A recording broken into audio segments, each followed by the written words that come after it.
Bueno, comienzo esta exposición enunciando cómo va a ser el orden de la misma. La idea es que haya una primera exposición de unos 40 minutos, entre 40 minutos y una hora de exposición del tema, que ahora lo voy a decir también, y después, por supuesto, la apertura libre a preguntas, objeciones, comentarios, ¿no? Eh, que ustedes sabrán moderar. Y en el tema de la conferencia es el título también, la falsa alternativa del sedevacantismo para perseverar en la fe católica. La falsa alternativa del sedevacantismo para perseverar en la fe católica. Yo a esto me atreví a añadirle un subtítulo aclaratorio que dice la respuesta adecuada a la crisis, o cuál es la respuesta adecuada a la crisis de la Iglesia frente a las falsas soluciones tanto del sedevacantismo como de la Fraternidad de San Pío X, o también llamada lefebrismo, ¿sí? Y de cualquier otra agrupación cismática tradicionalista.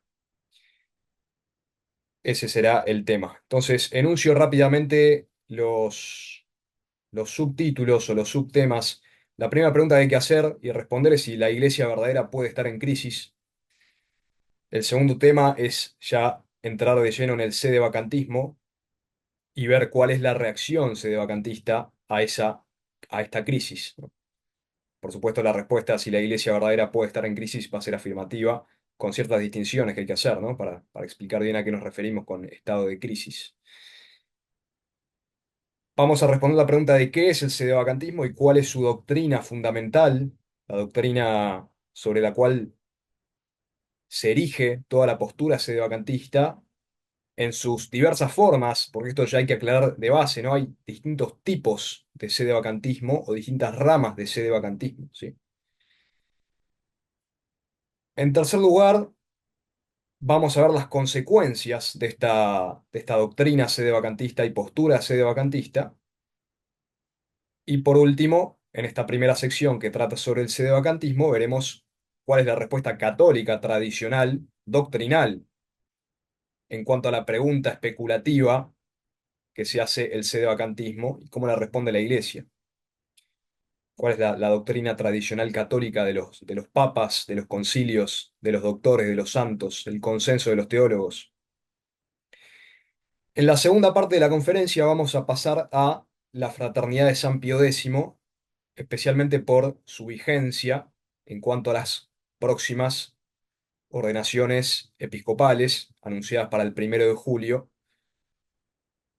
que son actuales precisamente por la razón formal de que van a ser en contra de la voluntad del sumo pontífice, a menos que cambie la situación de alguna manera, lo cual es una cierta posibilidad metafísica. Entonces, la primera pregunta, así como tratamos de qué es, ¿no?, la esencia del sedevacantismo, vamos a ver qué es la Fraternidad de San Pío X, también conocida como lefebrismo o lefebristas. Vamos a ver el origen y la historia rápidamente, algunos de sus problemas doctrinales, y por último también así como vimos las consecuencias de la postura sedevacantista, vamos a estudiar rápidamente cuáles son las consecuencias de la postura lefebrista, especialmente en lo que hace a la prolongación de este grupo por medio de la ordenación episcopal y de cierto tipo de sucesión apostólica. Se llama sucesión apostólica material, pero no formal. Sucesión apostólica material, lo aclaro ahora, es la mera continuidad de el sacramento del orden, tanto episcopal, especialmente episcopal, como también sacerdotal, pero que por supuesto puede ocurrir en cualquier secta o grupo separado de la comunión con Roma, siempre y cuando haya validez sacramental. Ahora bien, la verdadera sucesión apostólica es la sucesión apostólica formal, materio formal, la sucesión apostólica formal que se da por legítima misión, legítimo envío y comunión jerárquica, ¿sí? Entonces, vamos a ver entonces las consecuencias de las ordenaciones episcopales meramente materiales. ¿A qué nos lleva? Propagar un grupo por medio de consagraciones episcopales que no tienen la formalidad canónica de vida y enmarcada dentro de las exigencias de la sana tradición de la Iglesia.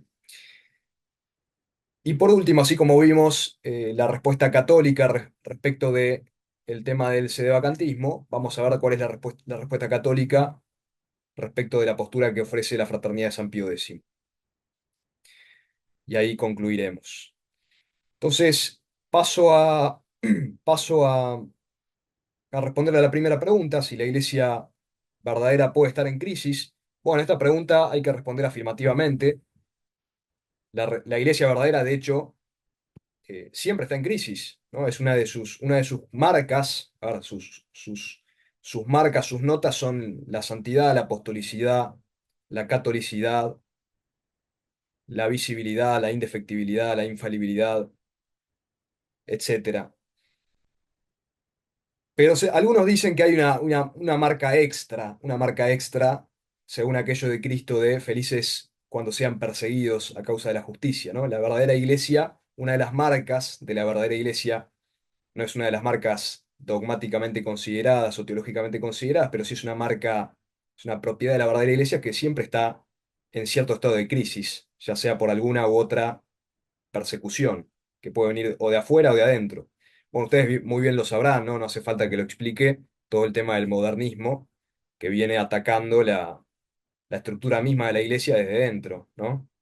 Herejía condenada por San Pío X a principios del siglo XX, que no ha hecho sino expandirse como un cáncer por toda la estructura de la iglesia, incluso dentro de la jerarquía. Entonces, la iglesia ciertamente está en crisis. ¿Cómo podemos ver esta crisis? Bueno, señalo algunas cosas básicas con las cuales todos estaremos familiarizados. La mala doctrina predicada comúnmente, es decir, es más fácil encontrar la predicación de la mala doctrina que de la buena doctrina, y no solo eso, sino que es llamativo encontrar la predicación de la buena doctrina. Así como es llamativo encontrar la predicación de la buena doctrina, no solo en los laicos, sino en los mismos sacerdotes y obispos, y a veces incluso en el sumo pontífice. También es difícil encontrar la sana liturgia, la liturgia celebrada como la Iglesia manda. Y no hace falta ir a las rúbricas preconciliares, hace falta meramente con ir a Sacrosanctum Concilium, el Concilio Vaticano II, incluso las legislaciones litúrgicas, disciplinares, postconciliares, hace falta ir a eso para ver que la realidad de facto litúrgica no tiene nada que ver, tiene poco que ver con lo que manda la iglesia, lo que manda celebrar. Entonces, ¿está en crisis la iglesia? Por supuesto, está en una grave crisis, y uno de los síntomas que enumero solamente por nombrar uno, ¿no? Porque podríamos dedicar una hora entera a hablar de este tema, y son muchos los que dedican muchas horas a hablar de este tema. Lo podemos identificar uno de los síntomas en eso, ¿no? Es ciertamente difícil encontrar la sana doctrina predicada íntegramente y la sana liturgia. Sana liturgia. Entonces, a esta crisis, por supuesto, hay que reaccionar, y aquí es donde entran las distintas posturas. Hay una postura que se puede denominar la postura, quizás, descartando la postura modernista y herética y queriendo solamente hacer hincapié en las posturas que intentan conservar la sana tradición, la sana doctrina. Se podría identificar una primera postura errónea, que es quizás la negligente, la postura negligente, o incluso a veces bien llamada papólatra, que considera que nada malo puede salir de la Santa Sede, de los organismos del Vaticano, del magisterio vivo de la Iglesia, de los obispos. Entonces, en vez de luchar contra muchas veces aberraciones, escándalos que salen de las fuentes de la jerarquía, aceptan todo, tratan de conciliar todo, ¿no? Haciendo, por supuesto, un uso y una aplicación extensiva y exagerada del dogma de la infalibilidad papal, declarado dogmáticamente en el Concilio Vaticano I. que restringe la infalibilidad papal al ámbito de la doctrina en asunto de fe y moral, cuando el Papa enseña como sumo pontífice de la Iglesia Universal para definir de modo terminante una doctrina. Solamente ahí tenemos la certeza de que hay infalibilidad.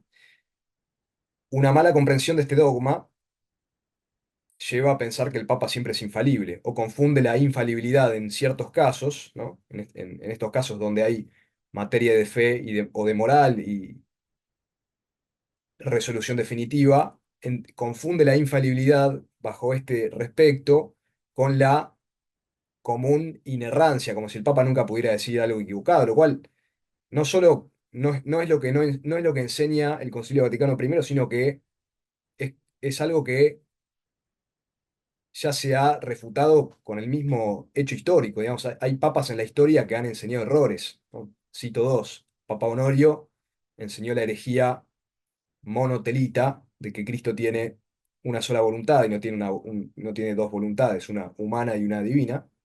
Y de hecho fue condenado por la iglesia que vino después de él, los papas siguientes, por muchos papas y por varios concilios, si no recuerdo mal, fue condenado como hereje y fue anatematizado el Papa Honorio. El Papa Juan XXII enseñó públicamente y con cierta consistencia que las almas de los que mueren en gracia de Dios no ven a Dios cara a cara hasta la resurrección final, es decir, que no están en la vida eterna, y quiso imponer esta doctrina a toda la iglesia. Los estudiosos de estos casos dicen que ambos papas ejercieron el magisterio ordinario, eh, pontifical, eclesiástico, erradamente bajo estos dos respectos. Incluso en el caso de Juan 22, no confundir con Juan 23, Juan 22, hubo toda una comisión que tuvo que hacerle frente. Después él se arrepintió, al final se corrigió, y el papa siguiente declaró dogmáticamente que las almas de los salvos, de los que mueren en gracia, y bueno, no necesitan pasar por el purgatorio o pasan por el purgatorio, debidamente pueden ver a Dios cara a cara, ¿no? Pues entran en la visión beatífica. Es decir, el Papa ya se ha equivocado en temas de fe y moral, pero eso no ha violado la infalibilidad papal en tanto declarada por el Vaticano I, porque estas enseñanzas erróneas no han sido definitivas, no han sido dogmáticas, por más que han sido en fe y moral y por más que han sido de parte del Sumo Pontífice como Pastor Supremo. De hecho, por estos casos, que son casos de herejía, pero que vienen del Sumo Pontífice, sabemos que el Papa puede ser hereje. Y esto no solo lo sabemos por certeza histórica, sino que lo sabemos por lo que enseñan los grandes teólogos, ¿no? Hay, hay un consenso casi universal entre todos los teólogos que han sido estudiados recientemente sobre el tema de la posibilidad de herejía en el Sumo Pontífice, y todos asienten. De hecho, no solo asienten a que puede ser hereje, sino que hay todo tipo de teorías teológicas de qué es lo que hay que hacer con un papa hereje. Es decir, cómo subsanar esa herejía. ¿Qué vamos a hacer? ¿Vamos a deponerlo? ¿Vamos a juzgar privadamente que cayó en herejía y por tanto que no hay más papa? Qué es lo que va a pasar, ¿no? Aquí es donde entra el tema del sedevacantismo y donde hay que enmarcarlo. Porque el sedevacantismo parte de una premisa, o suele partir de una premisa, que es que si un papa dice una herejía, es decir, una afirmación o un juicio afirmativo o negativo que contradiga una verdad revelada, enseñada dogmáticamente por la Iglesia, con el solamente enseñar eso, pierde el oficio de sumo pontífice. Y no solamente con enseñarlo, ¿no? Es decir, si encontramos, bastaría para la postura sedevacantista más común, bastaría encontrar una sola afirmación herética en un sumo pontífice para considerar que ya perdió el oficio. Obviamente subjetivamente, ¿no? Según el juicio privado. Pero no solo eso, la postura sedevacantista más común, y digo más común porque no es la única, dice que no hace falta siquiera enseñar públicamente esa herejía, sino que es suficiente con que el Papa peque interiormente en materia de herejía, es decir, cometa un pecado interior de herejía en el foro interno desconocido, para que pierda secretamente el oficio de sumo pontífice. Y esto aplíquese, por supuesto, a cualquier obispo respecto a su episcopado, cualquier sacerdote respecto a su sacerdocio, y así con cada oficio. Es decir, la doctrina sedevacantista fundamental es que el Papa, y vamos a hablar vamos a hablar exclusivamente del Papa, pero pueden hacer la analogía del Papa para abajo, es decir, como dije recién, obispos, sacerdotes. Entonces, la doctrina es que el Papa pierde el oficio de sumo pontífice por el mero pecado de herejía. Ustedes ya podrán empezar a meditar en cuáles son las consecuencias de esta doctrina. Si con el mero pecado interno de herejía uno pierde el oficio, bueno, uno nunca estaría cierto de quién es el verdadero papa, porque ¿cómo sabemos nosotros si el Papa León no pecó de herejía en algún momento de su pontificado? O, bueno, los papas anteriores, por supuesto, los sedevacantistas consideran en general que la sede está vacante desde Pío XII, es decir, todos los papas posteriores a Pío XII no han sido verdaderos papas. Algunos dicen que fueron elegidos y perdieron el oficio por herejía, otros dicen que ni siquiera fueron aptos para la elección por haber sido herejes antes de ser elegidos.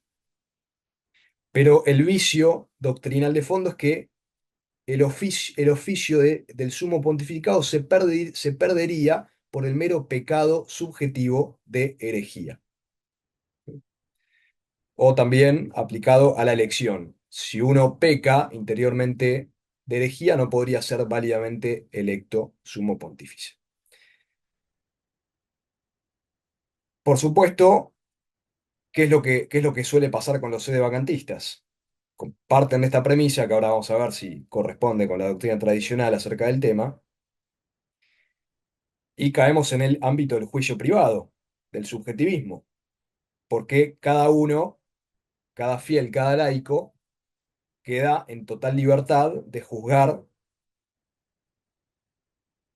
ya sea si un papa pecó interiormente de herejía o si enseñó alguna herejía y por tanto se perdió el oficio, y ha también aplicado a toda la jerarquía. En general, los sedevacantistas dicen que no solamente los últimos papas, desde Pío XII en adelante, a Pío XII no lo suelen incluir, salvo algunos que sí lo incluyen, no han sido papas o han perdido el oficio y toda la jerarquía ha perdido el oficio o ha sido inválida. Es decir, no hay jerarquía católica desde hace más o menos 70 años, ¿no?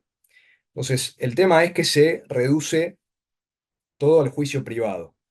¿Por qué? Porque si yo pienso que una cierta afirmación o negación de un papa es herética, puedo sacar la conclusión de que perdió el oficio, por lo tanto, ya no estoy sometido a su autoridad, o puedo salirme de la comunión jerárquica con él.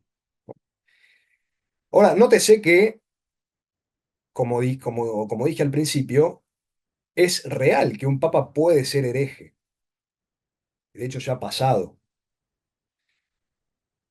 Ahora, lo que no es real, y aquí es donde está el error sedevacantista fundamental, es que por el mero hecho de enseñar una herejía o de incluso sostener pertinazmente ese error, porque también hay que hacer una distinción, no es lo mismo enseñar una herejía por ignorancia que enseñar la herejía pertinazmente y caer formalmente en el vicio pecaminoso de la herejía, que incluye en su sentido más propio la pertinacia, la obstinación en el error, o lo que llaman algunos la incorregibilidad, es decir, ya volverse incorregible, ¿no? Bueno, la postura sedevacantista más común indica que no hace falta nada de todo eso, sino que hace falta solamente que haya un error material, es decir, que el Papa diga algo que va en contra de lo revelado para perder el oficio. Ahora, si nos fijamos la mera historia, sin ver la doctrina, porque podríamos ver la doctrina preconciliar del magisterio, de los teólogos, de los doctores, si vemos meramente la historia, vamos al caso de Inocencio III, yo les dije que se inclinó por la herejía de la única voluntad en Cristo, cuando la verdad dogmática es que hay dos voluntades en Cristo, una humana y una divina. Este papa fue condenado como hereje por papas posteriores, pero nunca la Iglesia declaró que perdió el oficio del papado por ser hereje. La doctrina sedevacantista más común implica que, o dice, fundándose o intentando fundarse en San Roberto Belarmino, que es doctor de la Iglesia, que tiene tratados eclesiológicos sobre la Iglesia, sobre el Romano Pontífice, fundándose o intentando fundarse en Roberto Belarmino, dicen que el Papa pierde el oficio de sumo pontífice ipso facto por el pecado de herejía.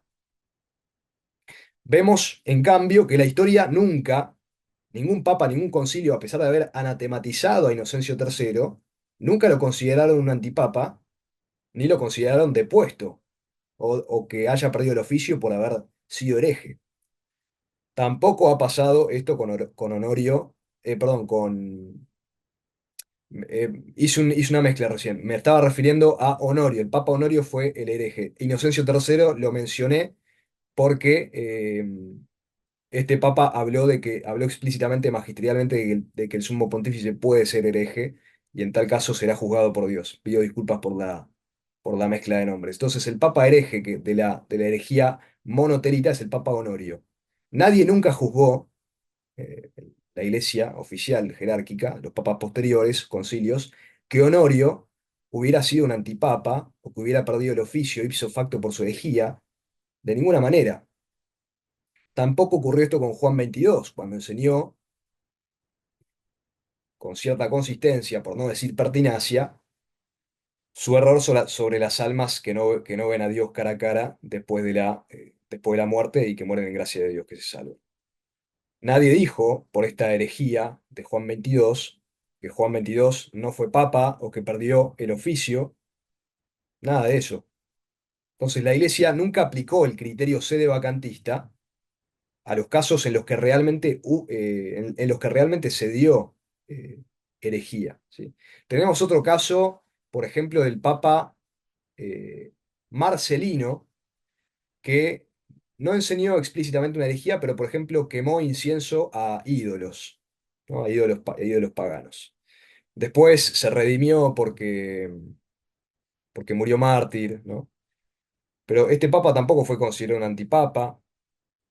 Hay otros casos también análogos que ahora no recuerdo tan bien. Y esto se juzgó de esta manera porque la iglesia misma, bueno, la iglesia misma previó que hacer lo contrario sería caer en el libre examen, en el subjetivismo, en el juicio privado, donde cada uno juzgaría por sí mismo si el papa dejó de ser papa o no dejó de ser papa, se caería en una confusión atroz y abismal. Se fabricarían sectas por doquier, porque habría quienes negarían que el Papa es el Papa y habría quienes lo afirmarían, y ahí saldrían nuevas consagraciones o incluso nuevos cónclaves. Es decir, sería un caos, la Iglesia perdería su unidad. Esa fue una de las marcas que olvidé mencionar al principio, la unidad católica, que depende en última instancia, la unidad católica, del juicio formal de la Santa Sede. Entonces, ¿cuál es la respuesta católica tradicional al tema de la posibilidad de un papa hereje? Para empezar, los teólogos, y acá me refiero sobre todo a San Roberto Belarmino, que los sedevacantistas citan mucho, pero no lo leen en su contexto, pues tratan de decir que San Roberto Belarmino dice que por el mero pecado de herejía un papa deja de ser papa.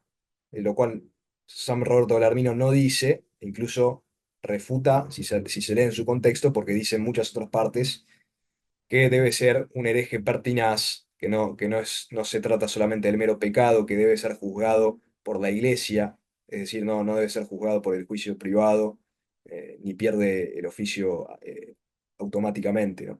Cuando yo me refiero a la tradición teológica, me refiero principalmente a cuatro autores de base que después los teólogos en general hacen resúmenes de estos autores. ¿Quiénes son? Del lado jesuita están San Roberto Belarmino y Suárez, y del lado dominico están Cayetano y Juan de Santo Tomás.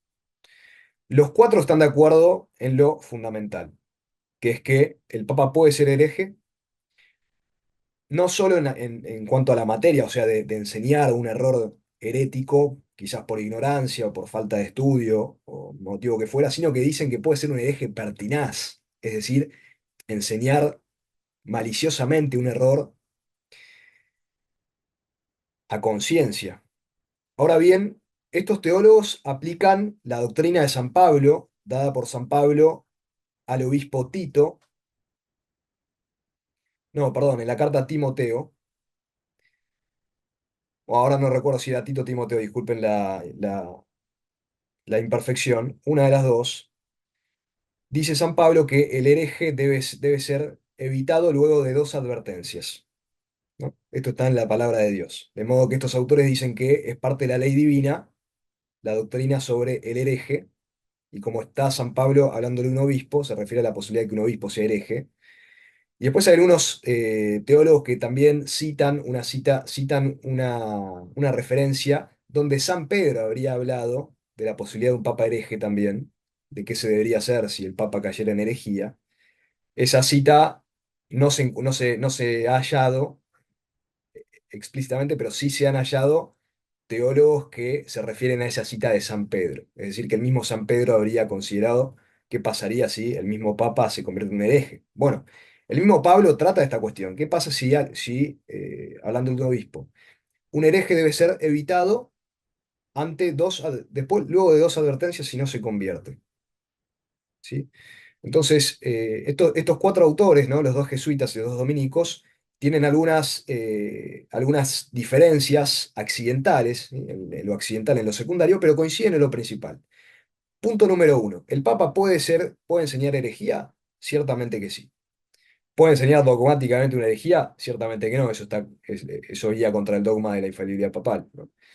Y las puertas del infierno habrían prevalecido. Las puertas del infierno, de las que habla el Evangelio, se refieren a las doctrinas de los herejes, según la interpretación de los teólogos, especialmente Santo Tomás de Aquino en el comienzo de la Catena Áurea, dice, las puertas del infierno se refiere a las doctrinas heréticas. Entonces, si el Papa ata dogmáticamente una doctrina herética, bueno, ahí se podría considerar que la Iglesia habría defeccionado, pero bueno, justamente lo que impide el dogma de la infalibilidad papal es que el Papa dogmatice algo que sea herético.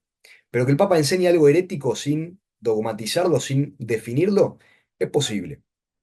Eso lo dicen estos cuatro autores. Que pueda enseñarlo con pertinacia, es decir, de modo pecaminoso, mortalmente pecaminoso, también es posible. Que puede ser juzgado por la Iglesia, es decir, por los demás obispos y cardenales, como hereje, también es posible. De hecho, ante la posibilidad real de que esto ocurra, empiezan los planteos de qué debe hacerse, cómo debe obrar la Iglesia. Y aquí es donde entran algunas diferencias en el planteo, pero básicamente se dice lo mismo. Se debe apelar a un concilio que deponga al Papa hereje.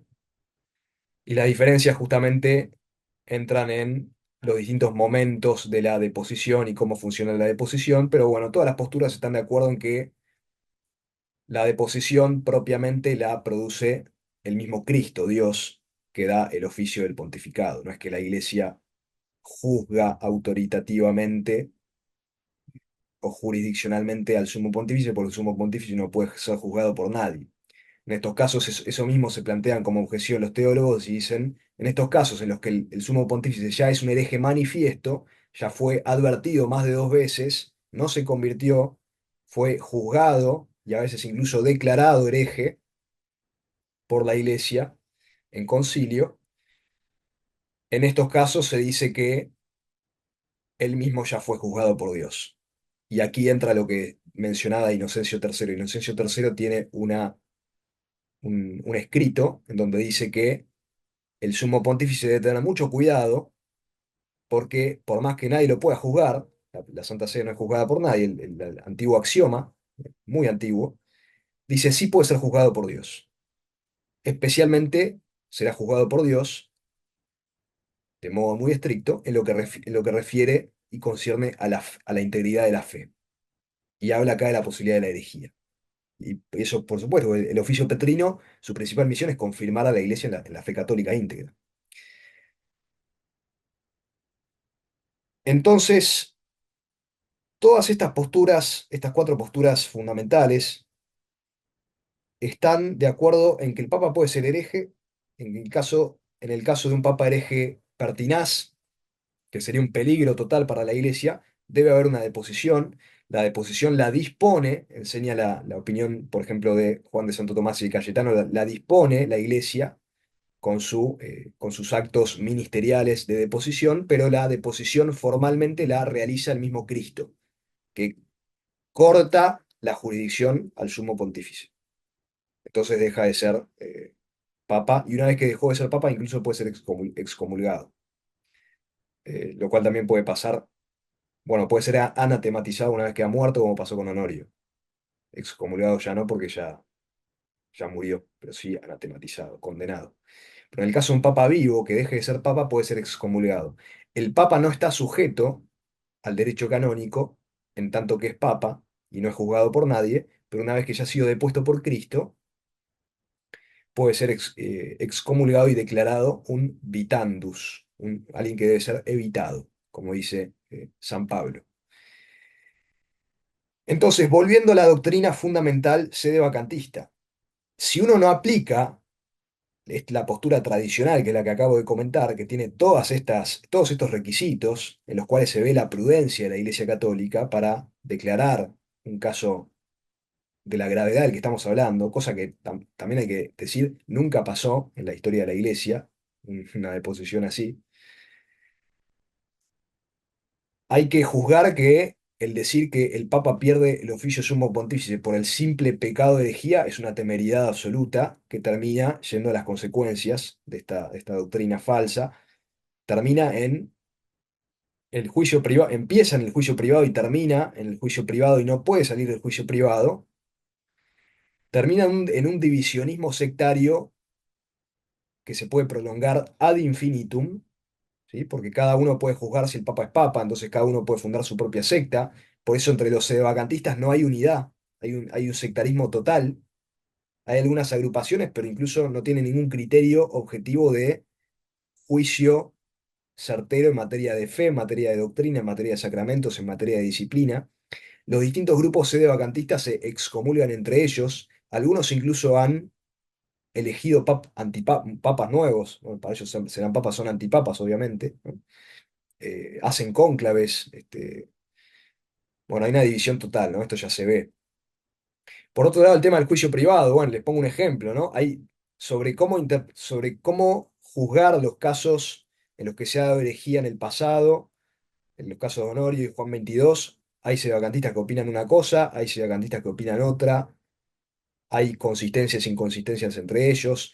Hay algunos sedevacantistas que incluso van antes de Pío XII y llegan a admitir, hay un sedevacantista estadounidense, si no me equivoco la nacionalidad, que dice es famoso, tiene un blog y tiene seguidores, dice que más o menos desde el siglo XII todos los papas siguientes han sido inválidos, lo cual incluye a los últimos 8 o 9 concilios ecuménicos como inválidos y bueno, todo lo que ha salido de ahí. Entonces, bueno, la consecuencia más grave es el divisionismo sectario ad infinitum, ¿no?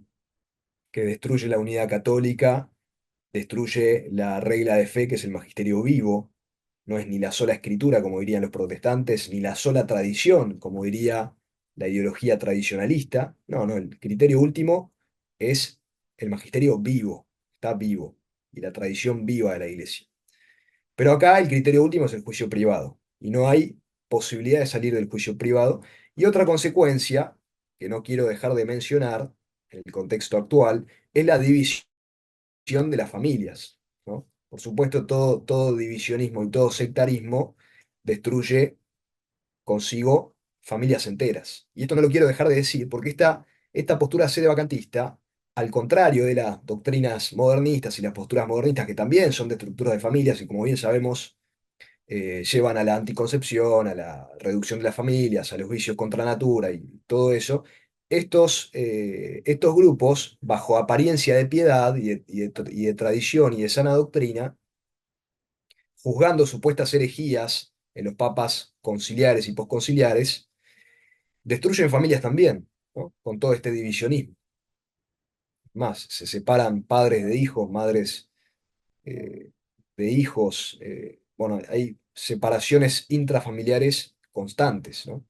Es más, los sedevacantistas se prohíben entre ellos ir a las misas de otros sedevacantistas. A ese nivel se llega, ¿no? Básicamente, hay algunos sedevacantistas que incluso no van a ninguna misa, ni atienden, ni reciben ningún sacramento, sino que se quedan en sus casas, porque consideran que ya no hay más sacramentalidad, o si la hubiera, sería ilícito acudir a ella, por estar de alguna manera u otra contaminada por los errores de lo que ellos llaman la iglesia conciliar, o la iglesia modernista, que no es otra cosa sino la iglesia católica apostólica romana, a la cual deben estar unidos y sin la cual no pueden obtener la salvación. También la llaman estos sedevacantistas la iglesia apóstata, o la falsa iglesia del Vaticano II, o la iglesia vaticana.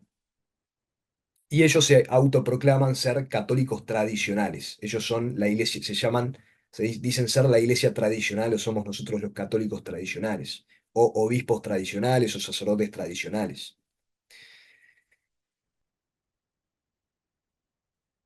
Bueno, esto lo digo en cuanto al sedevacantismo para dar una imagen panorámica, ¿no? Hay muchísimo escrito sobre esto y muchísimo estudiado. Repito, la, el el modo de proceder mental del sedevacantista, la identificación de la crisis, identificación de incluso ambigüedad o supuestamente error en documentos del magisterio de la Iglesia, lo catalogan como herejía, leen en San Roberto Belarmino que el Papa pierde ipso facto el oficio por herejía, sin leer el contexto ni la totalidad de sus obras, y dicen, este papa ya no es papa, o no fue papa, o todo quedó invalidado, todas las ordenaciones que hizo quedaron invalidadas, se acabó la iglesia y la iglesia subsiste en mí. Si soy laico, si soy sacerdote, subsiste en mí, tendré que ordenar más sacerdotes, obispos, o incluso hacer un cónclave y nombrar papas nuevos. Cuando, contrastado con la doctrina tradicional, que se busca en las mismas fuentes que ellos citan, uno, uno, uno resuelve que la doctrina tradicional es mucho más cauta y si se da herejía tiene que haber no solo mero error que puede ocurrir y que ha ocurrido en la historia, sino pertinacia, tiene que haber un juicio canónico formal de la iglesia, de la autoridad eclesiástica, no el juicio privado de un sacerdote o el juicio privado de un laico, tiene que haber advertencias canónicas, tiene que haber tiempo de posibilidad de conversión y de arrepentimiento, incluso tiene que apelarse a un concilio para deponer al Papa, o sea, es mucho más complicado que uno encontrando una cita problemática en internet juzgue privadamente que el papado se acabó, ¿no? Lo cual es lo que ocurre, ¿no? Estos sedevacantistas eh, son sedevacantistas de esta estirpe, de este calibre, o sea, son gente que lee en blogs y leen algunas citas sacadas de contexto de San Roberto Belarmino y sin hacer muchas distinciones desesperan ante la crisis y bueno, sucumben a este sectarismo. Los que tienen la mayor responsabilidad acá son los estudiosos, ¿no? Los más estudiosos del sedevacantismo que, sabiendo y habiendo sido advertidos de todos estos errores y de cuál es la doctrina tradicional, siguen empecinados en negarla y someterse o autocondenarse en el juicio privado. Entonces, la doctrina tradicional es, ¿puede el Papa ser hereje? Sí. ¿Es común que ocurra? No. ¿Puede ser un hereje pertinaz? También. Pero para perder el oficio del papado, es decir, puede ser papa y hereje al mismo tiempo. Eso no lo dije, pero estaba implícito. Puede tener el oficio del papado, tener autoridad sobre toda la iglesia, suprema jurisdicción sobre toda la iglesia y ser un hereje pertinaz al mismo tiempo. Hasta que no fue juzgado y depuesto como mandan los estándares tradicionales, no se puede considerar jurídicamente, universalmente, con certeza para la totalidad de los fieles católicos, que ya no hay más papa. ¿Por qué? Porque si no caeríamos justamente en todas las confusiones y divisiones que no tienen otro origen sino el mismo diablo, que es principio de toda división. Paso ahora al tema para ya ir a la segunda parte, ¿no? Haciendo esta síntesis, paso al tema de la fraternidad de San Pío X. Hablamos de esto, primero porque es algo muy vigente, segundo porque es algo quizás en algún aspecto más coherente que el sedevacantismo, que por supuesto es una postura delirante el sedevacantismo, cualquiera que la vea o la analice mínimamente se va a dar cuenta de eso. No cabe otro modo de explicación de su adherencia, sino la muy mala formación o el delirio, el mismo delirio psíquico o la desesperación espiritual eh, o la influencia diabólica, ¿no? El, el- la postura del efebrista tiene algo más de coherencia. ¿Por qué? Porque reconoce toda esta doctrina tradicional sobre qué pasa ante un papa hereje. Entonces, ellos nunca van a decir, ¿no? La Fraternidad de San Pío X, fundada por Marcel Lefebvre en 1970, como una unión pía ad experimentum por 6 años. Ahora digo algo más sobre su historia. Ellos nunca van a decir que el Papa no es más el Papa. En todo caso, podrán llegar a decir, bueno, no estamos seguros, lo dejamos librado del juicio de un Papa posterior o del juicio de la Iglesia. Sí se puede decir, y ha pasado, que mucho sedevacantismo surge de las filas de los lefebristas. Uno de los máximos promotores de la falsa doctrina de que el Papa pierde el oficio por el solo pecado de herejía es de el padre Checada, que si no recuerdo mal, fue un sacerdote ordenado por la Fraternidad de San Pío X. De hecho, uno de los, una de las primeras olas más grandes de sede vacantismo ha nacido de 9 sacerdotes que han salido de las filas del lefebrismo, ¿sí? Ahora bien, no todo sedevacantismo surge del Lefebvre, ¿eh? Eso también hay que decirlo. Hay algunas sectas sedevacantistas que han derivado en lo que se llama el Palmar de Troya, que quizás lo conocerán, por su delirio, no sé si puedo Y catalogar como una pregunta, insuperable. Sí, gracias, muchas gracias.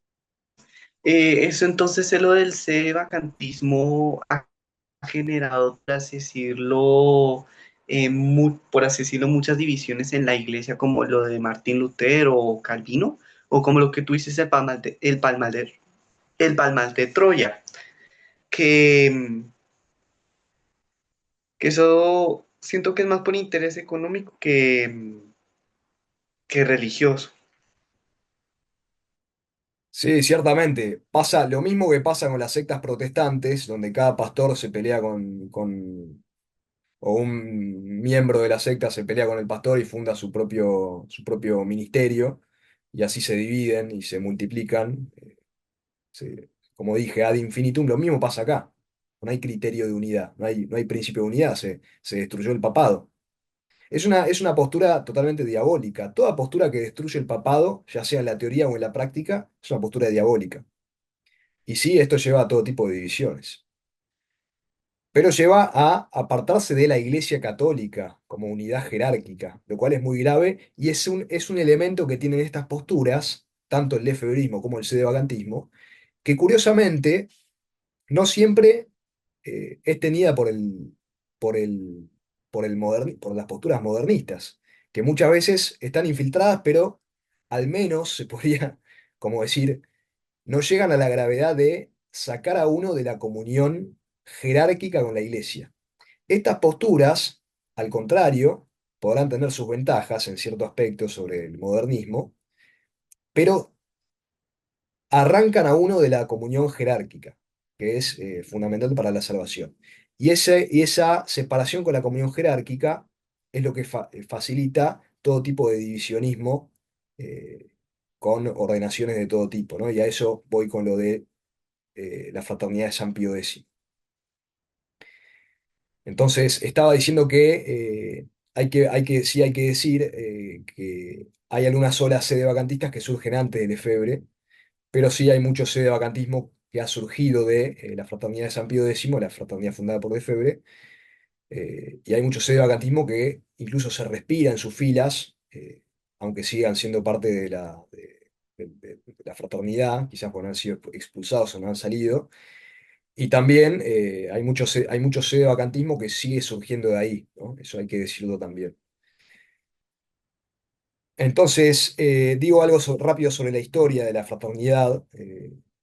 Lefebvre la funda en 1970 por pedido de laicos que querían formarse para ser sacerdotes ante la crisis terrible que mencionamos, que en ese momento justo de explosión postconciliar era incluso en algunos aspectos peor que ahora. Entonces, Lefebvre, con aprobación de un obispo en Suiza, en Friburgo, funda la Fraternidad de San Pío X, pero como una unión pía, o sea, como una unión de laicos. Ese era, bajo el Código de Derecho Antiguo, esa era la figura canónica más débil, ¿no? Una unión, una pía unio, una unión pía, y fue fundada experimentalmente, o sea, con un plazo de vida jurídica de 6 años. Luego de 6 años sí tenía que ser renovada, ¿sí? Era bien juzgada por el legítimo obispo del lugar. Pero eso nunca ocurrió, porque en 1975 el mismo Pablo VI la suprimió, o sea, la extinguió a la fraternidad, y reclamó que todos los bienes de la fraternidad fueran restituidos a la Santa Sede, que Lefebvre se reincorporara en su debido lugar y que todos los seminaristas se reincorporaran en las diócesis correspondientes. ¿Por qué, me preguntarán, pasó esto? Bueno, porque Lefebvre empezó a predicar que el Concilio Vaticano II y la misa reformada y toda la reforma litúrgica eran dañinas, malas, originadas por la herejía y que conducentes a la herejía, ¿sí?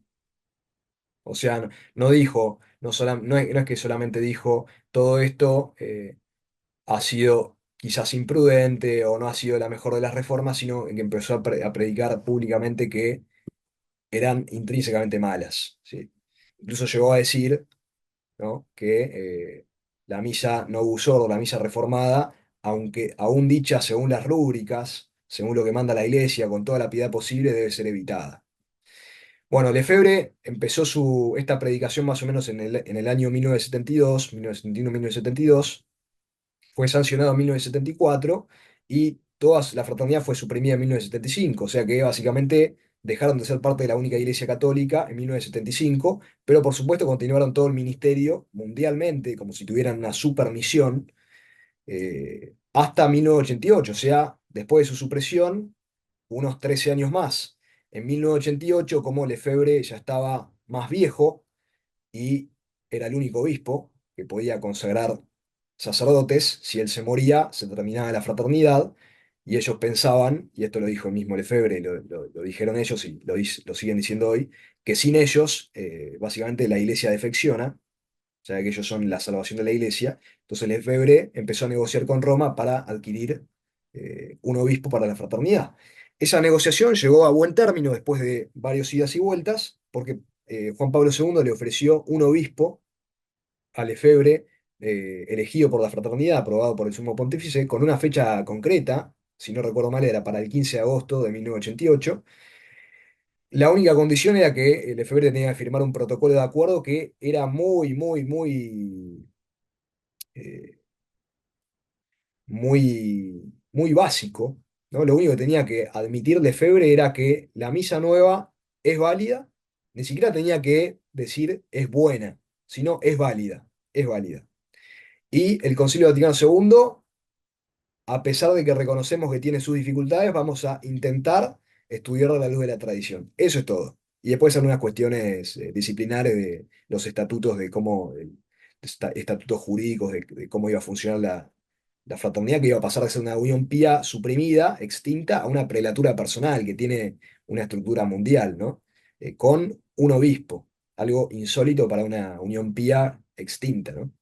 Piensen ustedes a qué congregación le dan hoy un obispo. Bueno, todo eso iba a darse, pero Lefebvre, después de acordar eso, al día siguiente se arrepintió, quitó la firma a ese protocolo que había firmado y y dijo, yo quiero ordenar 4 obispos, y los quiero ordenar antes porque no confío en Juan Pablo II.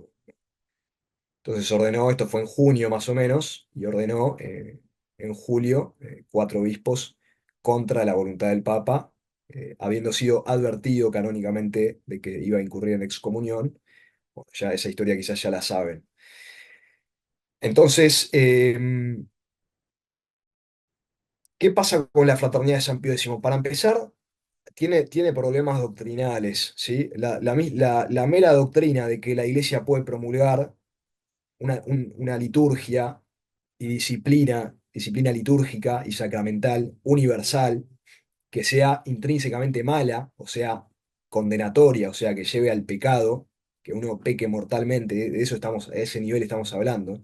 No se refieren ellos a una liturgia no tan buena como la anterior, no, se refiere a una liturgia venenosa, ¿no? Así hablan ellos, una liturgia impía.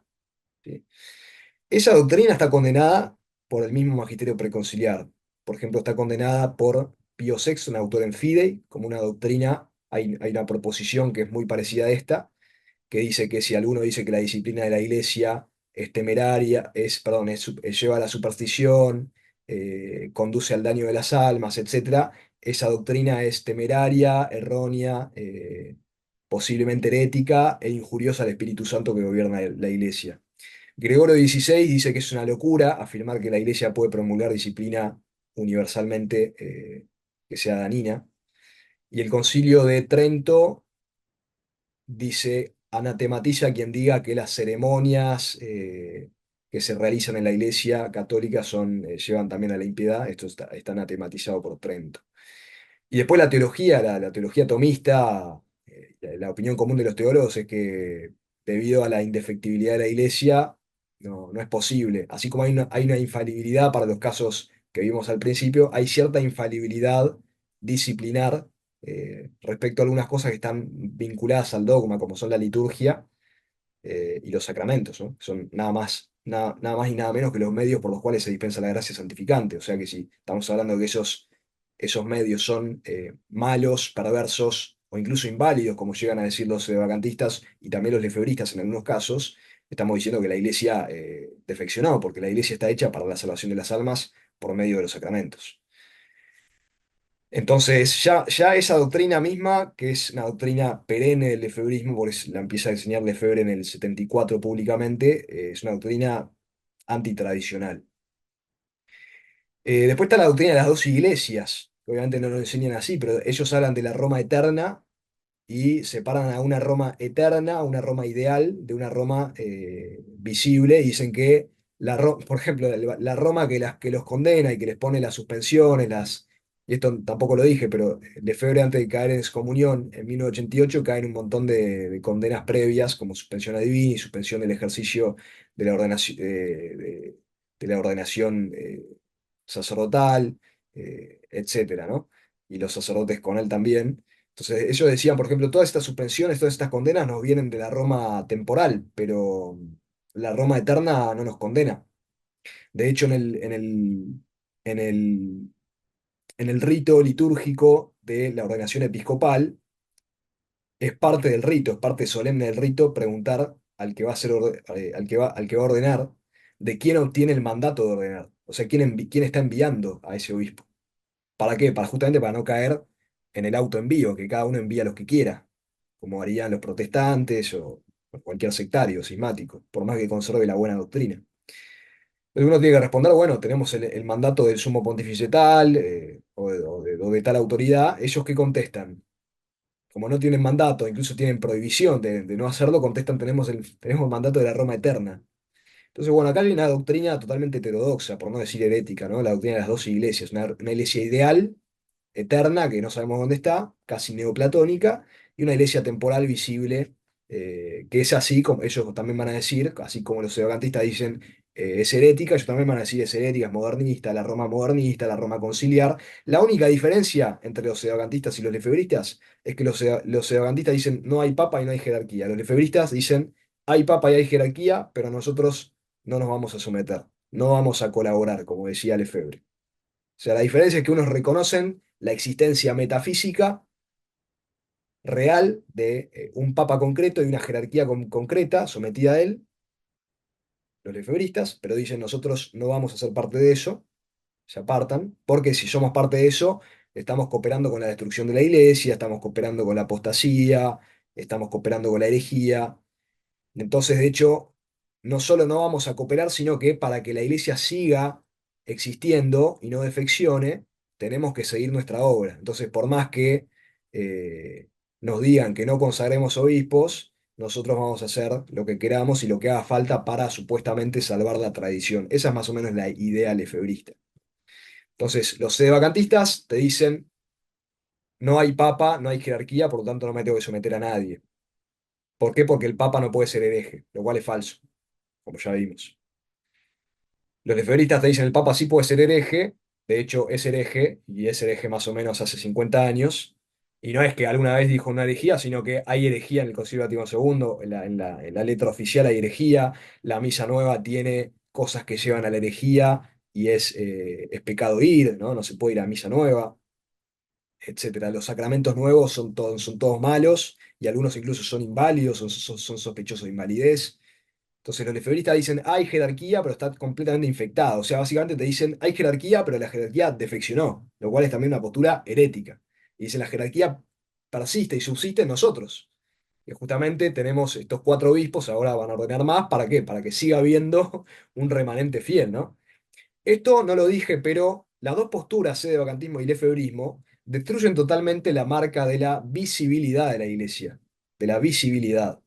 La iglesia ya no es más visible, no es más la iglesia jurídica, no se identifica con la iglesia jurídica, con la iglesia jerárquica, esa deja de ser la iglesia o porque pierde el oficio, como los sedevacantistas, o porque está contaminada, y ya incluso empezamos a utilizar un lenguaje ambiguo, la llamamos la iglesia modernista, la iglesia temporal, la Roma actual, y nos referimos a la iglesia ideal, la Roma eterna, pero bueno, no dejamos de pedir permiso para hacer las consagraciones, no dejamos de pedir permiso para algunas cuestiones, reconocemos, rezamos por el Papa en la misa, ¿no? Hay algunas cuestiones que supuestamente marcan que reconocemos, ¿no? Pero después hacemos básicamente en la práctica, hacemos lo que queremos. Por eso son sedevacantistas en la práctica. Y por eso yo hablé de sedevacantismo especulativo y sedevacantismo práctico. Los lefebristas son sedevacantistas prácticos. Algunos también incluso serán sedevacantistas especulativos y no lo dirán, ¿sí? Así como tenemos modernistas adentro de la iglesia. Bueno, pero todos son sedevacantistas prácticos porque, por más que reconocen, y esto es muy reprochado por los mismos sedevacantistas a los sedevacantistas se matan de risa con los lefebristas, porque dicen que su postura es totalmente anticatólica. Dicen, ¿cómo vas a reconocer al Papa y no someterte a él? Caes en la condena de toda la tradición. Si hay algo que no podemos hacer es reconocer que hay un Papa y no someternos a él, ¿no?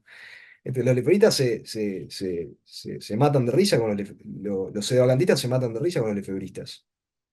Eh, Así que básicamente es un sedevacantismo práctico. Reconocen el primado, pero operan como si el dogma de la jurisdicción suprema sobre todas las almas católicas no existiera, que es del Vaticano I, y también es en materia de disciplina, y dentro de la disciplina está incluida la liturgia.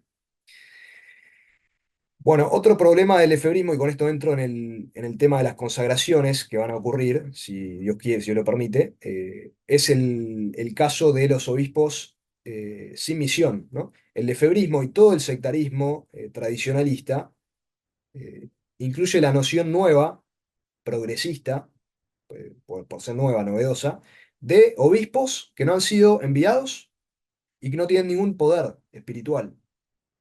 No tiene ningún poder espiritual. Esto también fue anatematizado por Trento, ¿no? Todas estas doctrinas que ellos sostienen, ya sea en lo especulativo o en lo práctico, ya fue anatematizado antes. Por ejemplo, Trento dice que cualquiera que diga que un obispo que no ha sido enviado legítimamente por potestad canónica, cualquiera que diga que tal obispo es un legítimo ministro de la palabra de Dios y de los sacramentos, sea anatema. ¿Sí? En esa condena caen todos los lefebristas, por ejemplo, que ordenan obispos sin mandato y sin poder espiritual de gobierno, sin jurisdicción.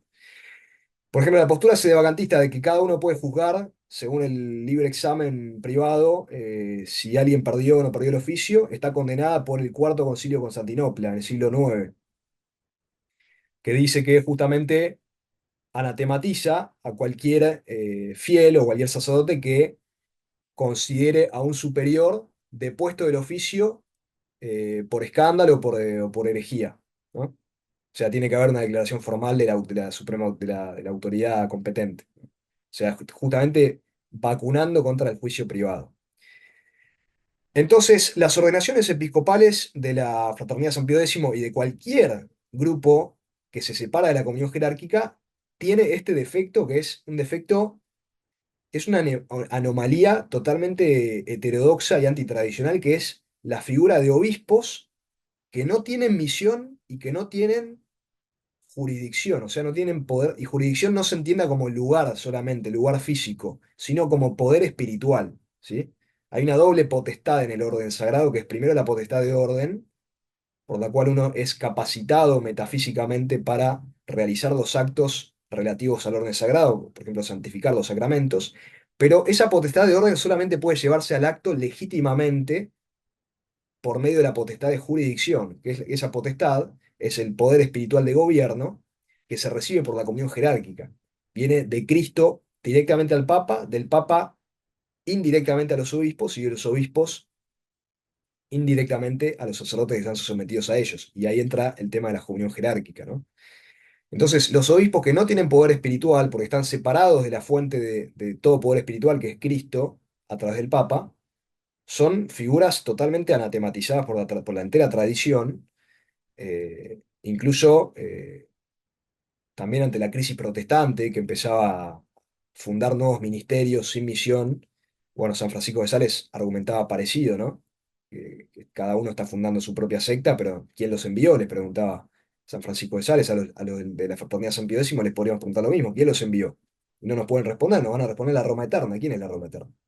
Hay una sola Roma que es la visible, la Iglesia Católica. Entonces, estos son algunos de los problemas de la fraternidad y por supuesto, ¿de qué depende la ordenación episcopal de obispos para la fraternidad? También depende, y en esto comparten con el sedevacantismo, depende del juicio privado.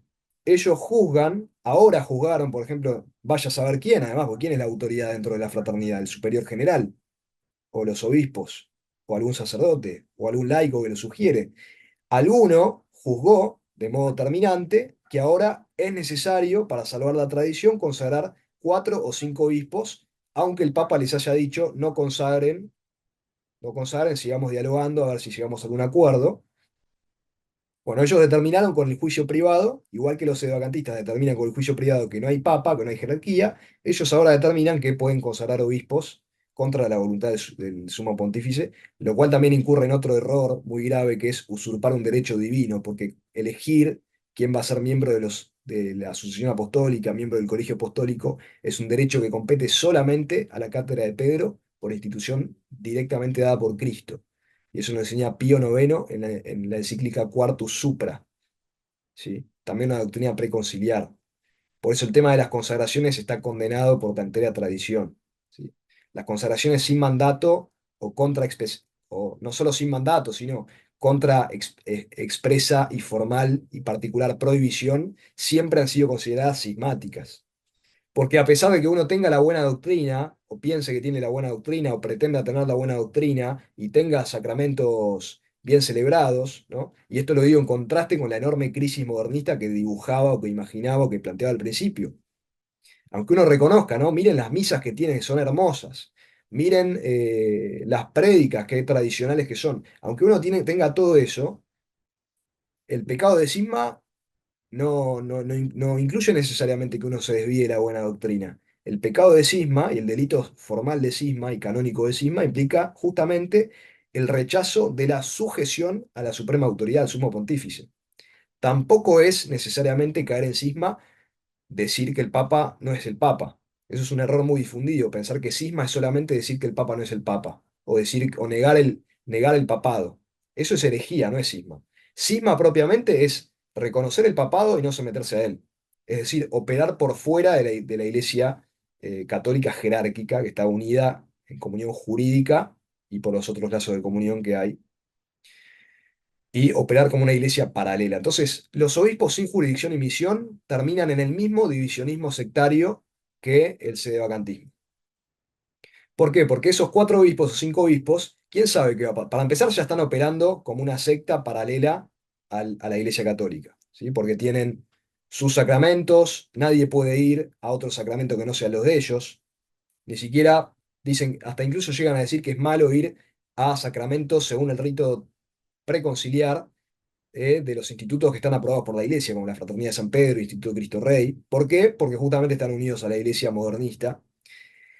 ¿Qué más? Bueno, quién sabe qué puede pasar de esos 4 obispos. Por ejemplo, de los 5 obispos ordenados ya por la Fraternidad de San Pío X, uno, por ejemplo, abandonó la Fraternidad de San Pío X y volvió a la Comunión Católica y fundó el Instituto del Buen Pastor, que es un instituto que creo que toma como estatutos el protocolo de acuerdo que había firmado Lefebvre en el 88 con Juan Pablo II. Igual que la Fraternidad de San Pedro, que toma como estatutos ese protocolo de acuerdo. Otro obispo se separó de la fraternidad por considerar, según su propio juicio privado nuevamente, que la Fraternidad de San Pío X se volvió demasiado negociadora con Roma y un poco modernista, entonces se separó, fue expulsado incluso de la fraternidad, es el obispo Williamson, y consagró 6 obispos más, que vaya uno a saber dónde están, ¿no? Vaya uno a saber cada uno con su secta, ¿no? Ni siquiera están unidos entre sí. Fundó la llamada fraternidad, perdón, la llamada resistencia a la fraternidad de San Pío X, el obispo Williamson. O sea, su nueva agrupación sectaria se define por su resistencia a la fraternidad de San Pío X. O sea, fíjense, uno de los supuestamente tan necesarios obispos para salvar la tradición en el 88, ahora fundó su propia secta, que ahora ya tiene 6 obispos más, uno de los cuales se llama Tomás de Aquino, ¿no? Se ponen sus nuevos nombres. Bueno, vaya uno a saber dónde están esos obispos. ¿Y quién sabe qué va a pasar ahora con estos obispos? Los que consagren ahora, a lo mejor en 2 años, 3 años, uno se separa y se hace sedevacantista, o uno se pelea con otro obispo, con el superior general, y funda su propia facción. O sea, están condenados al no tener un principio de unidad, que es el Papa y la jerarquía católica, en comunión con el Papa, están condenados al divisionismo, al menos en potencia. Porque uno me podrá decir, no, pero míralos ahora, qué bien que están reunidos. Bueno, podrá ser, pero en potencia están condenados al divisionismo. Esto no puede terminar de otra manera. Y digo una última cosa y paso a la conclusión, ya para cerrar. Por supuesto, es inagotable este tema, es inagotable. Así como es inagotable la potencialidad de divisionismo sectario, es inagotable cubrir todo este tema, pero al menos intenté dar algunos elementos cruciales. ¿Qué quiero decir? Otra consecuencia, además de la destrucción de las familias, que también ocurre en la Fraternidad San Pío X, no, no crean que no. La Fraternidad San Pío X destruye familias, tienen sus propios tribunales canónicos, que como ustedes ya saben, no tienen ninguna jurisdicción, ningún poder espiritual. Ellos tienen sus propios tribunales canónicos que hacen jurar a los que participan de esos tribunales canónicos, hacen jurar por los santos evangelios que no van a participar de ningún tribunal canónico conciliar, o sea, léase de la Iglesia Católica Apostólica Romana, fundada por Cristo. ¿Por qué? Porque está contaminada de modernismo. Estos pseudo tribunales, sin ninguna autoridad, además de hacer jurar por los evangelios, cayendo en sacrilegio y en manipulación y abuso de conciencia de autoridad, levantan excomuniones, declaran nulidades matrimoniales, a veces declaran nulidades que la Iglesia Católica no declaró, ¿no? Operan como una iglesia paralela, aunque después ellos digan que no quieren ser cismáticos o que no tienen intención de ser cismáticos, que rezan por el Papa. Fíjense lo que son estos tribunales canónicos. Incluso una consecuencia más, de los obispos sin poder espiritual surgen sacramentos inválidos, y esto es muy grave, porque de la potestad de orden es suficiente, la mera potestad de orden, aunque exista potestad de orden en una secta que no tiene jurisdicción, la misa puede ser válida, la unción de los enfermos puede ser válida, la confirmación puede ser válida, el bautismo puede ser válido. Ahora, hay 2 sacramentos que además del orden requieren necesariamente el poder de jurisdicción, que es el poder de gobierno espiritual por la misma naturaleza del sacramento, que es el acto de atar y desatar pecados, de absolver, y de atar y desatar eh, uniones conyugales, ser testigo en matrimonios. Esos actos, para ser válidos sacramentalmente, requieren poder espiritual, delegado que venga de la jerarquía, de la comunión jerárquica. Entonces, cuando uno se separa de la comunión jerárquica con los obispos, sin envío, sin misión, sin jurisdicción, uno se condena a una estructura donde todos los matrimonios y todas las confesiones van a ser inválidas. Entonces, imagínense el gran problema en cuanto a los matrimonios. O sea, nosotros tenemos, yo conozco casos, porque a mí me contacta gente para contarme sus testimonios, conozco casos de familias divididas porque ante los ojos de la familia católica, que ni siquiera estoy hablando de familia progresista, familia católica tradicional, de buena doctrina, ante sus ojos su hija, por ejemplo, no está casada porque ante los ojos del arzobispado y del legítimo ministro del pueblo católico, no, nunca hubo casamiento, nunca hubo matrimonio, porque nunca se celebró el matrimonio según la forma canónica, el requisito de la forma canónica tal cual lo celebra la Iglesia Latina hoy, viene del Concilio de Trento, sino que ha sido celebrado clandestinamente por la Fraternidad de San Pío X sin ninguna autoridad. Entonces, para la fraternidad hay matrimonio y para la Iglesia Católica no. Entonces, imagínense la cantidad de división intrafamiliar que trae eso. Esto lo digo en el contexto actual de la profecía de Sor Lucía de Fátima sobre el matrimonio y la familia y la batalla final entre Cristo y Satanás, ¿no? La batalla final entre Cristo y Satanás, dijo Sor Lucía de Fátima, un cardenal en carta, fin del siglo XX, dijo, será en torno al matrimonio y la familia. Y no tenemos que caer en la negligencia de pensar que esto solamente va a venir por el lado modernista. El demonio, Satanás, el diablo, el infierno, como ángeles caídos, van a disfrazarse como ángeles de luz. Y como dijo Jesucristo, van a venir como lobos vestidos de piel de oveja, o como dijo San Pablo, si no recuerdo mal, con apariencia de piedad. Entonces, que no nos sorprenda que aparezcan todo tipo de sectas supuestamente tradicionales y conservadoras que rompen con la comunión con Roma. Entonces llevan a todo tipo de delirios, como ya vimos en el sedevacantismo, y a todo tipo de, a todo tipo de invalidez sacramental y de división intrafamiliar y de división estructural. Por decir solamente tres consecuencias, ¿no? Se podrían decir muchas más.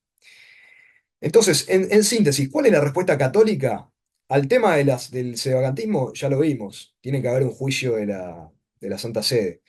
En el tema de la fraternidad de San Pío X, es muy fácil esto. La respuesta católica es que hay que reconocer al sumo pontífice y obedecerlo en todo, como sumo pontífice, en todo, lo que no sea explícita, manifiesta y suficiente y evidentemente pecado, pecaminoso.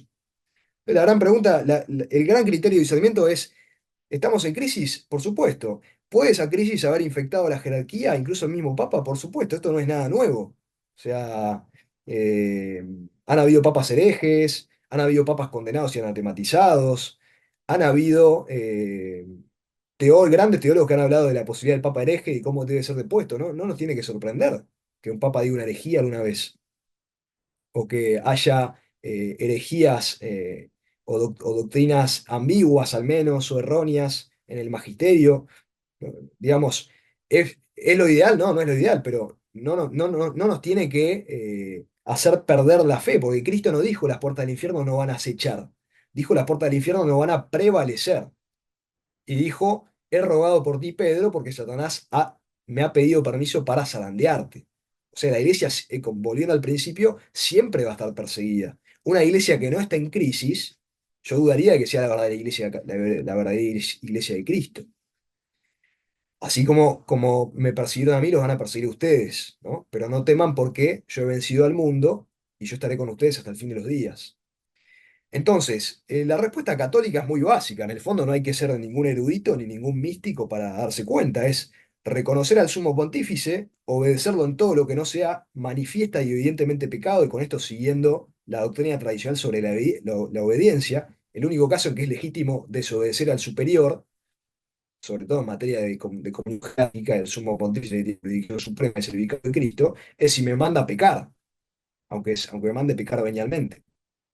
Ahora, por ejemplo, prohibir consagraciones episcopales, hacer una reforma litúrgica, pedir una cierta adhesión, no de fe, sino condicional incluso a un concilio pastoral, eh, todo eso no es pecado, ¿no?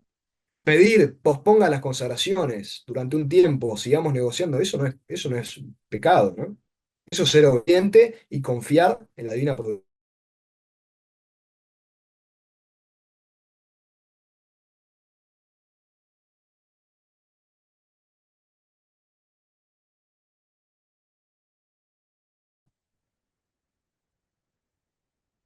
Ahí se cortó, perdón. Sí, se cortó, pero ahorita volvió. Ah, pero no fue un corte grande, ¿no? No, no, Un... fueron unos 3 Ah, segundos. Algo así. perfecto, perfecto. Entonces, de vuelta, ¿no? El criterio es muy básico, es el mismo criterio que ponen los moralistas y confesores que pone San Alfonso respecto a la obediencia debida al superior religioso o la obediencia debida al mismo confesor. O sea, seguirlo en todo a menos que me mande pecar, a menos que me mande algo evidentemente malo. Entonces yo no me puedo erigir en juez de la Santa Sede, en juez casi infalible de la Santa Sede cuando la Santa Sede no es juzgada por nadie. Sí puedo desobedecer cuando me mandan algo que es manifiesta, evidentemente pecaminoso. Ahora, ¿cuándo ocurre eso? ¿Ha ocurrido eso? Esa es la gran pregunta. ¿Ha ocurrido eso? Y después, la respuesta católica no tiene ninguna ciencia infusa. A ver, es vivir la fe católica tradicional íntegramente, de modo radical en la vida cotidiana, sufriendo las persecuciones que haya que sufrir, que van a venir, y sometidos a la estructura jurídica de la Iglesia una, de la Iglesia apostólica, que la apostolicidad también implica la juridicidad, que no es un mero tema de papeles, sino que es un tema de derecho divino, ¿sí? Mismo Cristo tuvo una misión jurídica dada por Dios Padre. Entonces, dicho en otras palabras, no nos tiene que escandalizar que la Iglesia esté en crisis. De hecho, debemos agradecer, así como el apóstol Juan y la Virgen Santísima pudieron agradecer el poder estar al pie de la cruz, nosotros tenemos que agradecer estar al pie de la pasión del cuerpo místico de Cristo. Así como Cristo padeció su pasión y algunos escaparon, otros lo escupieron, otros lo traicionaron. Hubo mil respuestas distintas. ¿Por qué? Porque cada pecado es distinto. Todos los escándalos son distintos, hay infinidad de posibilidades en el mal, pero en el bien hay una sola posibilidad, es la estabilidad, la consistencia al pie de la cruz, el Stabat Mater, ¿sí? La consistencia mariana. Entonces, así como María y Juan estuvieron al pie de la cruz de Cristo crucificado, así nosotros tenemos que estar al pie de la iglesia crucificada. Crucificada no solo por los delirios modernistas, progresistas, liberales, sino también crucificada por todos estos delirios pseudo tradicionales. Hay que estar al pie de la cruz, obedecer en todo, a menos que me manden pecar. Incluso si me mandan algo, y fíjense esta distinción, no es lo mismo que me manden pecar que me manden algo injusto que no es pecado, ¿eh? Si me mandan algo injusto que no es pecado, debo obedecer, siempre y cuando haya una relación de obediencia formal, por ejemplo, un religioso. Al Padre Pío, por ejemplo, le mandaron no celebrar la misa. Eso fue algo ciertamente injusto, pero no le obligó a pecar a él. Más aún, le fue ocasión de mérito y santificación. Muchas veces la obediencia a cosas injustas que no son pecado, ahí está la distinción, ¿eh? Que no sea pecado. El pecado sí, lo desobedezco. Antes morir que pecar venialmente es la regla de los santos. Pero obedecer cosas injustas que no son pecado puede ser motivo de gran fecundidad apostólica. Y esto se ve en la vida de los santos. Los grandes santos que han obedecido a cosas que aparentemente eran injustas han tenido mucha ganancia espiritual. Entonces, yo les doy esa solución que de vuelta no tiene nada de novedosa, es la solución, me parece, de sentido común.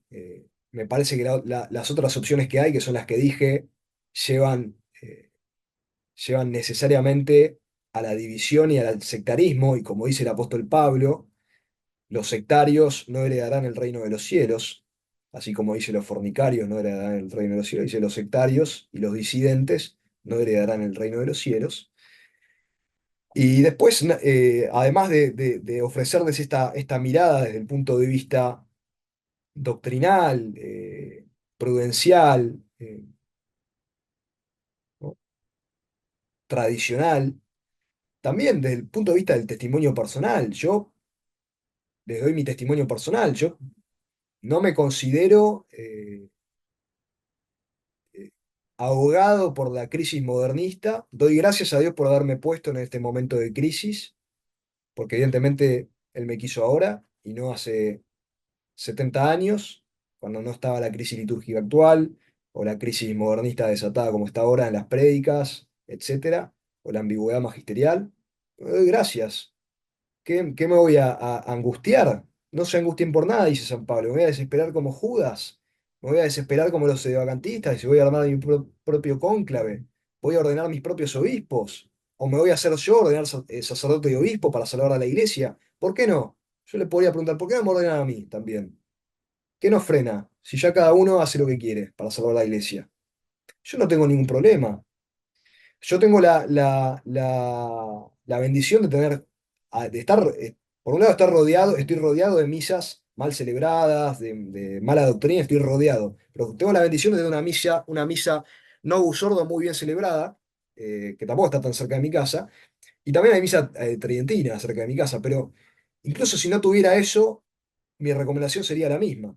Yo los últimos 7 años, 9, 10 años, los he vivido en medio de la crisis modernista, neomodernista, liberal, aplicando estos principios, sin ningún tipo de necesidad espiritual en absoluto del ministerio de sacerdotes independientes que están fuera de la comunión jerárquica, en absoluto. Nunca he tenido necesidad, incluso sumergido en medio del modernismo práctico y especulativo. Y mi testimonio es que es posible la santidad, es posible la vida radical católica y es posible el reinado de Cristo, que no se reduce tampoco a predicar la buena doctrina y a celebrar bien la liturgia, y ni siquiera se reduce a estar en comunión jerárquica, se reduce a hacer lo que hay que hacer en el instante presente, a hacer la voluntad de Dios en todo momento. Y eso es posible incluso en la peor de las crisis, incluso en medio de la pasión. La voluntad de Dios para María fue estar al pie de la cruz. Para nosotros ahora es estar al pie de la iglesia sufriente, cada uno con su misión, cada uno según su carisma, cada uno según su vocación, pero nunca, nunca, nunca separándonos de la estructura jurídica de la única iglesia verdadera, fuera de la cual no hay salvación, como enseña Bonifacio VIII en su bula Unam Sanctam. Cualquiera es imposible la salvación fuera de la comunión con el romano pontífice, como dice, como declara el dogma de Unam Sanctam de Bonifacio VIII.